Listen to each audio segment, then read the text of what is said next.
రాత్రి చూసాం కదా మనం, దేవర ఇష్యూ మీకు తెలిసే ఉంటుంది. ఒక మొత్తం ఆపేశారు, అంటే ఎక్కువ ఓవర్ఫ్లో అయిపోయి, అంటే ఎవరికైతే పాసులు ఇచ్చారో వాళ్ళే కాకుండా పాసులు లేని వాళ్ళు తెలుసుకున్న వాళ్ళందరూ కూడా వచ్చేసేసి.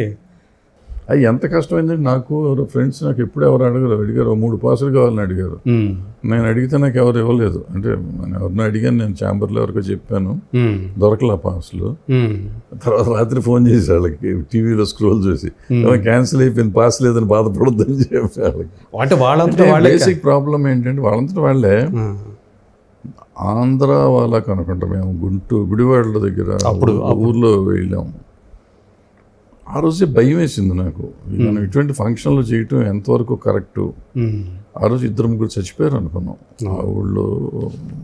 నేనే లాగా బయటికి పడిపోయి ఉంటే జనంలో స్టేజ్ మీదకి లాగి తొక్కిసలాడు స్టేజ్ మీదకి లాగి నీళ్లు పోసి లేపి చేస్తానికి 15 నిమిషాలు పెట్టింది. సో ఈ ఫ్యాన్ఫేర్ అప్పుడే ఎంత ఉంటే ఇవాళ ఎన్టీఆర్కి ఎంత ఉంటుంది? మనం talking about 10-15 years back. 15 years అయిపోయింది దాటిపోయింది. మరి ఇవాళ ఎట్లా ఉంటుంది ఆయనకి? ఆ రోజున ఆయన అంత హడావిడి ఉంటే. సో ఇప్పుడు మరి న్యాచురల్గా ఉంటుంది. వీళ్ళు ఇటువంటి కొంచెం జాగ్రత్తగా చేయాల్సిన అవసరం ఉంది. ఇప్పుడు ఫ్యాన్స్ కోసం మనం చేయాలి. ఫ్యాన్స్ రెగ్యులర్గా ఫ్యాన్స్, అంతకుముందు కూడా ఎన్టీఆర్ ఫ్యాన్స్ చిత్తూరులోనే అక్కడ మోటార్ సైకిల్ మీద చచ్చిపోయారు, పడిపోతాయి, ఫంక్షన్కి వెళ్ళి వస్తాను. సో కట్అవుట్ గట్టితో చచ్చిపోయిన వాళ్ళు ఉన్నారు. ఈయన ఫ్యాన్సే కదా చాలామంది ఫ్యాన్స్. సో ఫ్యాన్స్ ముందు జాగ్రత్తగా ఉండటం చాలా అవసరం.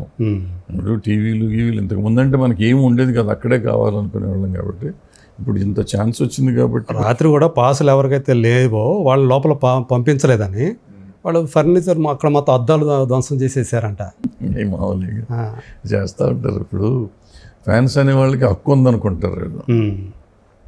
ఈ పాసులు ఇవన్నీ కూడా నైచెల్తా చూడాలి. ముందు మా దేవుడిని చూసుకోవాలి కదా, వాళ్ళకి దేవుడే కదా హీరో. అవును. సో మా దేవుడిని మేము చూసుకుంటానికి రావాలి అనుకుంటారు, వస్తూ ఉంటారు. వచ్చినప్పుడు ఇది ఉంటుంది. అందుకని ఆ చేసేది ఏదో పకడ్బందీగా చేసి సరైన ఓపెన్ ఏరియా చేశారు, ఎన్ని లక్షల మంది అన్న వచ్చేటట్టుంటే ఈజీగా ఉంటుంది. అక్కడ ఇంతకుముందు కూడా అట్లా ఓపెన్ ప్లేస్లో కూడా మనం చూసాము. అది రామానాయుడు స్టూడియో అక్కడ, అది నానక్రామ్ కూడా, అక్కడ కూడా ఇది జరిగింది కదా, తొక్కిసలాట జరిగింది కదా, జరిగి అప్పుడు కూడా ఒకరు ఇదైపోయారు. సో అంటే ఓపెన్ ప్లేస్లో పెట్టినా కూడా సమస్య ఉంది అక్కడ. ముందు ఇది ఉండాలి, సెక్యూరిటీ లేకుండా ఏది చేయకూడదు. బట్ అన్కంట్రోలబుల్గా ఉంటుంది. ఇప్పుడు ఎంత చేసినా కూడా ఇప్పుడు ఎంతమందిని పెడతాం సెక్యూరిటీ అంటాం? 300, 400, 1000 మందిని పెడతాం. మనకు వచ్చేదో 1,00,000 మంది అయ్యా. ఎవరు 1000 మంది ఏం చేస్తారు? 1,00,000 మంది మన దోసి వెళ్ళిపోతారు. ఎప్పుడు చూడలేదు పోలీసులు స్టేజ్ మీదకి ఎక్కి మైకు తీసుకొని ప్రశాంతంగా ఉండమని చెప్పడం, ఫ్యాన్స్ని అల్లరి చేయొద్దు చెప్పడం అనేది అసలు మనం ఈ మధ్యకాలం చూసామా?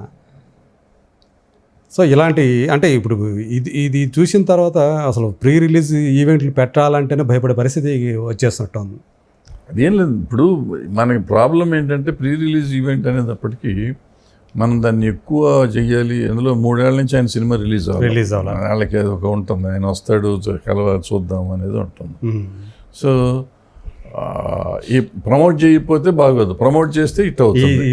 ప్రమోట్ చేయకుండా మనం ఇప్పుడు సైలెంట్గా మనం చేసాం అనుకోండి, హైదరాబాద్లో ప్రోగ్రామ్ చేసేసాం, పాస్లు ఇచ్చేసి పబ్లిసిటీ లేకుండా మనం ఏం చేస్తాం? ప్రీ రిలీజ్ ఈవెంట్ ముందు నుంచి వేస్తాం, కౌంట్ డౌన్లు వేసుకుంటూ వస్తాం.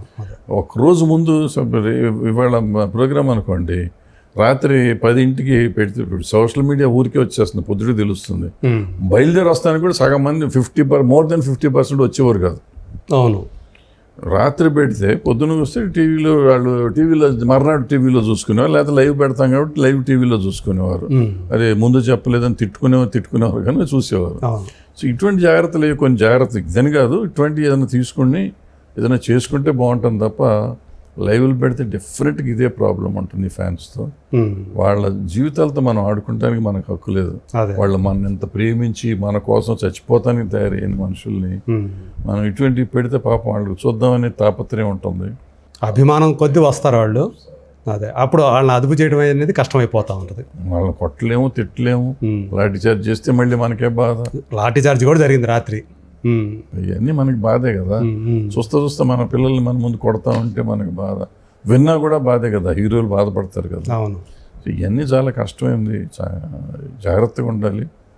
ఎంత అంటే నేను అనేది మామూలుగా ఫంక్షన్ చేసేసి టీవీలో రిలీజ్ చేస్తే అయిపోయిన ఉంటారు ఒక లైవ్ పెట్టకూడదు 1000, 2000, 3000 మంది అట్టాగా వస్తారు. అవును, వాళ్ళు ఫంక్షన్ తెలిసిన వాళ్ళే వస్తారు. మనం ఇన్విటేషన్ వీళ్ళకి ఏంటంటే చాలా గ్రాండ్గా చేయాలని ఒక తాపత్రయం ఉంటుంది. అదే ఇప్పుడు అది ర్యాట్ రేస్ అయిపోతుంది. ప్రొడ్యూసర్లు పలానా హీరోకి 10,000 మంది వచ్చారు, మనకి 20,000 మంది రావాలి, ఇదిగో అక్కడ 20,000 మంది వస్తే మనకు 1,00,000 మంది రావాలి, వాళ్ళు అవుట్డోర్ చేస్తే మనం ఇంకో పెద్ద స్టేడియంలో చేద్దాం.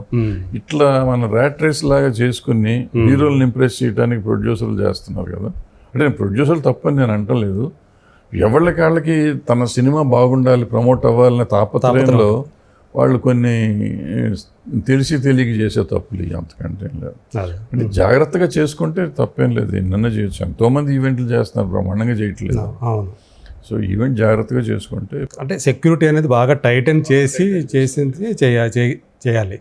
ఎంట్రీ పాయింట్ నుంచి అంతా జాగ్రత్తగా ఉండాలి. అవును, ఇలాంటి హీరోలకి జరిగేటప్పుడు ఇంకా చాలా జాగ్రత్తగా.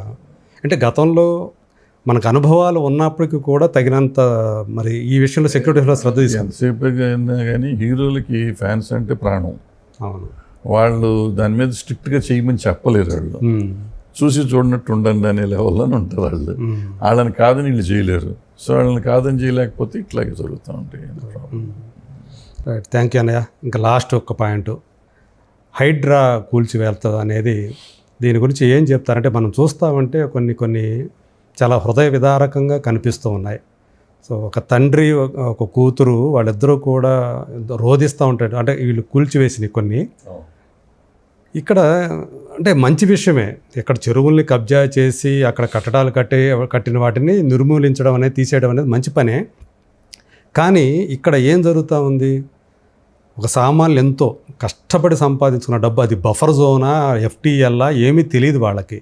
వాళ్ళు అనుమతులు ఇచ్చారు, కడుతున్నారంటే ఖచ్చితంగా గవర్నమెంట్ అనుమతులు ఉన్నాయి కాబట్టి కడుతున్నారు. కాబట్టి మనం కొనుక్కోవచ్చు అనే అభిప్రాయంతో వాళ్ళు కొంటారు.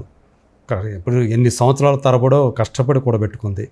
కానీ ఇప్పుడు ఇలా ఆ కష్టమంతా కూడా రాత్రికి రాత్రి మొత్తం నేలపాలైపోతే, వాళ్ళ జీవితకాలం అంతా సంపాదించుకున్నంత పోతే, రోడ్డును పడిపోతే ఎవరిది ఇక్కడ బాధ్యత ఎవరిది? అంటే రేపొద్దు పోయినసారి పలానా గవర్నమెంట్ ఉంది, రేపొద్దున రేవంత్ రెడ్డి ఆయన వస్తాడు, ఇట్లా అన్నింటిని కూలగొడతాడు, ఎవరికి తెలుస్తుంది? తెలియదు. దీన్ని ఎలా చూడాలి మనం? అంటే అధికారులకి ఏమవుతుందో తెలియదు. దానికి అనుమతులు ఇచ్చిన అధికారుల మీద చర్యలు ఇంతవరకు ఒక్కరి మీద చర్యలు తీసుకున్నాడా? ఉన్నాం, ఒక్కటి రాల మనకి. దీన్ని ఎలా చూడాలి అసలు? అంటే ప్రజల కోణం నుంచి చూడాలి కదా, ప్రభుత్వం ఉన్నది ప్రజల కోసం కదా. నేను హైడ్రా పెట్టినప్పుడే అప్పుడే నేను ఆ వీడియో ఒకటి పెట్టాను.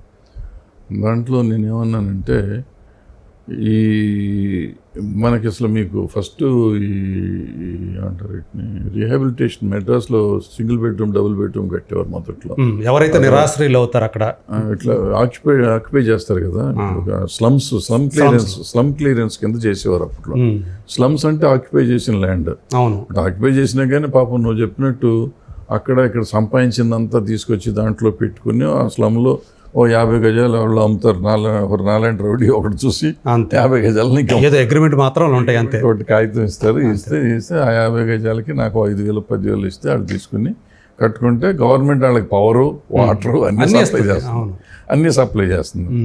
ఇప్పుడు ఆ తర్వాత వచ్చిన గవర్నమెంట్ వాళ్ళని అప్పుడు ఏం చేశారంటే, గవర్నమెంట్స్ వీళ్ళని తీసేయాలి, ఇట్లా కాదు, మంచి మంచి ఏరియాలన్నీ పోతున్నాయి కాబట్టి స్లమ్ క్లియరెన్స్ చేయాలని చెప్పి భారతదేశంలో స్లమ్ క్లియరెన్స్కి ఇళ్ళు కట్టి ఇవ్వటం మొదలెట్టి ఇళ్ళని ఖాళీ చేశారు. చేసినాక వాళ్ళందరూ ఏం చేశారు, స్లమ్ క్లియరెన్స్ తీసుకున్న మంచి ఇళ్ళు, సింగిల్ బెడ్రూమ్, డబుల్ బెడ్రూమ్ మంచి ఇళ్ళు వస్తున్నాయి. ఆ ఇళ్ళు మళ్ళీ అమ్ముకోవటం మొదలెట్టి, అమ్ముకుని మళ్ళీ కబ్జా చేయటం మొదలెట్టారు. సో ఇది కొంచెం ఎక్కువైపోయిందని మళ్ళీ అట్ట అయింది. ఇప్పుడు కూడా మనకి ఇందిరమ్మ ఇళ్ళు అవన్నీ అటువంటివి అయ్యాం. ఈ గవర్నమెంట్లు సరిగ్గా ఇచ్చేవో, వాళ్ళకి అలాట్మెంట్ ఇచ్చి సరిగ్గా చేయవు. అది ఒక ఆస్పెక్ట్. ఇప్పుడు రెండో ఆస్పెక్ట్ హైడ్రాకి వచ్చేటప్పటికి ఏంటంటే, అసలు ఎవరు కట్టనిచ్చారు? అదే కదా, అది నేను చెప్పింది మొన్న. ఎవరు కట్టనిచ్చారు? నేను ఇప్పుడు పెద్ద వాళ్ళకి కొన్ని కూలగొట్టారు, వాళ్ళకి 30 కోట్లు 40 కోట్లు పోయినా కానీ పెద్ద ఇబ్బంది లేదు, ఎందుకంటే వాళ్ళు అంతకంటే ఎక్కువ సంపాదించుకున్నారు వాటి మీద, వాళ్ళకి ఇబ్బంది. ఫర్ ఎగ్జాంపుల్ మీరు అన్న ఎన్ కన్వెన్షన్ కూడా అందులో ఒక భాగం, ఒకటి అటువంటిది ఏదైనా ఉంది, ఓయో ఉంది, వాళ్ళు చాలా కోట్లు కూడా సంపాదించారు, వాళ్ళకి తట్టుకోగలరు. రైటా తప్ప అనేది పక్కన పెడితే వాళ్ళకి ఇబ్బందులు లేవు. బట్ మీరు చెప్పినట్టు అది కానీ ఇక్కడ ఒక కోకాపేట రోడ్డు మీద ఒక చిన్న కొత్తగా పెడుతున్నారు, దానికి వాళ్ళు పాపం కొన్ని లక్షలు పెట్టారు, ₹1 కోటి లూప్ కొంత పెట్టారు. ఓకే, వాళ్ళు పాపం ఏంటి షట్టరా లేకపోతే చిన్న ఒక హోటల్ లాంటిది ఏదో పెడుతున్నారు, పాలమూరి గ్రిల్లు అటువంటి ఏదో పెడుతున్నారు. వాళ్ళు పెడతాంటే దాన్ని కోలుకొచ్చారు రోడ్డు మీద బ్రహ్మాండంగా సెట్ చేసి అంత సెట్ చేసినాక. సో అది ఇంకా మొదలు పెట్టలేదు, ఇంకా స్టార్ట్ చేయలేదా? అవతల స్టాఫ్ ఓపెనింగ్ కనుక కోలుకొట్టారు. అయ్యో. వాళ్ళంతా సెట్ చేసి ప్రాపర్టీస్ అన్ని పెట్టుకొని కుర్చీలు టేబుల్ అన్ని రెడీ చేసి అటువంటి 2-3 చోట్ల పగలు కొట్టారు మొత్తం. సో అది ఒకటి. ఇంకోటి ఇప్పుడు మీరు చెప్పిన దగ్గర విలేజ్ అమీన్పూర్ అట్లా వాళ్ళకి కూడా పట్టాలండి కుకటపల్లి నల్ల చెరువు దగ్గర వాటర్ ఉంది, రోడ్లు ఉన్నాయి, అన్నీ ఇచ్చారు, గవర్నమెంట్ ఇచ్చింది. ఇప్పుడు ఆ ఇచ్చిన వాళ్ళు ఎవరు, పట్టాలు ఇచ్చిన వాళ్ళు ఎవరు, ఇది ఇచ్చిన వాళ్ళు ఎవరు, పర్మిషన్ ఇచ్చిన వాళ్ళు ఎవరు, మళ్ళీ నీళ్లు పవర్ ఇవ్వకపోయి ఉంటే వాళ్ళు వెళ్ళిపోయేవారు కదా. అవును, మీరు ఇచ్చారు కాబట్టి అన్ని గవర్నమెంట్ చట్టబద్ధంగా చేస్తుందని ఉంటున్నాము. అయ్యో అన్నీ ఉన్నాయి కాబట్టి కష్టాలు పడి ఏదో కూలీనాలి చేసుకుని సంపాదించిందంతా చిన్న చిన్న గట్టి రాయి పేర్చి దాన్ని ఏదో చేసుకుని ఉంటే అందులో ఉన్న సామాను కూడా ఇవాళ మొత్తం చేస్తే మళ్ళీ ఎప్పుడు సంపాదిస్తారు వీళ్ళు, మళ్ళీ ఎప్పుడు ఇల్లు వస్తుంది వీళ్ళకి, ఎప్పుడు పోతారు. సో వీళ్ళకి 100% రీహాబిలిటేషన్ చేసి వేరే ఇల్లు ఇచ్చి వాళ్ళని అక్కడ షిఫ్ట్ చేసినాక నువ్వు కూలగొట్టి ఏమన్నా చేసుకో, మనకు ప్రాబ్లం లేదు. అది లేకుండా మీరు చేయటం అనేది చాలా దుర్మార్గం. అది ఇది కాకుండా ఇది నిరాశలు చేశారు. ఇది కాకుండా ఆ పర్మిషన్లు ఎవరు ఇచ్చారో వాళ్ళ మీద చట్టబద్ధమైన చర్య ఎందుకు తీసుకోవట్లేదు? ఇప్పుడు నేనుంది, నాకు ఇల్లు పోయింది, నేను కట్టిన తప్పు కాబట్టి నా ఇల్లు కూలగొడుతున్నాను, నాకు సరిపోతుంది. బట్ నేను ఎవరిని నమ్మాను? ప్రభుత్వం కదా నాకు పర్మిషన్ ఇచ్చింది. ఆ ప్రభుత్వానికి ఏం సెట్ చేస్తారు? ప్రభుత్వ అధికారికి ఏం సెట్ చేస్తారు? ఇప్పుడు మీరు చెప్పే లెక్క ప్రకారం వాళ్ళు లంచాలు తీసుకుని మమ్మల్ని కట్టనిచ్చారు అని మీరు అంటున్నారు. వాళ్ళు లంచాలు తీసుకుంటే ఆ డబ్బులు వాళ్ళ దగ్గర ఉంటాయి, డబ్బులు మాకు ఇప్పించండి, సింపుల్. ఏమన్నా చేస్తారా? దానికి ఏమన్నా ఉందా? వాళ్ళ మీద ఎందుకు చట్టం తీసుకోవట్లేదు? చట్టబద్ధతతో వాళ్ళని ఎందుకు రెస్పాన్సిబుల్ చేయట్లేదు? వాళ్ళని రెస్పాన్సిబుల్ చేయాలి కదా, చర్యలు తీసుకోవాలి కదా. తీసుకోకుండా మన ఆస్తిని అంతా ధ్వంసం చేస్తే ఎక్కడ